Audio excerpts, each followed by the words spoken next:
Real Madrid Kylian Mbappe bilan hech narsa yuta olmayapti. Endi hammasiga Mbappeni aybdor qilishimiz noto'g'ri, lekin faktlar baribir aldamaydi.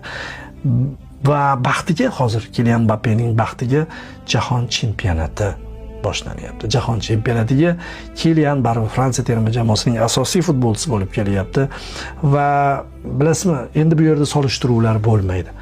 U Fransiyada o'ynaydi. Terma jamoa masalasida uni narigi tomonda solishtiriladigan ikkinchi u bo'lmaganda qanaqa bo'ladigan degan jamoa yo'q.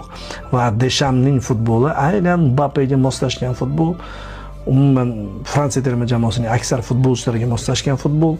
Bemalol qarshi hujum otdan tez yuguradigan futbolchilar, Barkalasi ham, Dembelesi ham, Duesi ham, Olisesi ham, hammasi bemalol qanotlardan ham qochadi, markazdan ham qochadi va ularning ichida istalgan paytda avtobusni buzishda eng zo'r futbolchilardan biri Kylian Mbappe harakat qiladi. Endi juda ham qiziq tomoni 3-mavsum nima bo'ladi? 3-mavsum qaysi murabbiy Madridning Real klubiga keladi va Kylian Mbappe bilan qora an'anani qanday yo'qqa chiqaradi? Buni albatta jahon chempionatidan keyin ko'ramiz. Hozircha jahon chempionatida baribir Kylian Mbappe asosiy figura bo'lib turadi va mabodo Fransiya yuqori o'rinlarni qo'lga kiritadigan va Mbappe super mavsum o'tkazadigan bo'lsa, mana bu bir oy ichida o'ylashimcha 2 yilni sal esdan chiqarib turamiz. Klublar miqyosidagi uchrashuvlar baribir jahon chempionati oldida bir chetga tushib ketadi.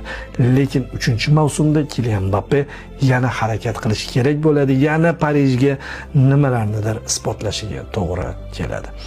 Parij esa isbotlaydigan narsasi qolmadi. Yana xuddi shu taymingda aprelga jamoani yaxshilab hozirlab olib kelish ishlarini davom ettiradi. Juda qiziq hikoya va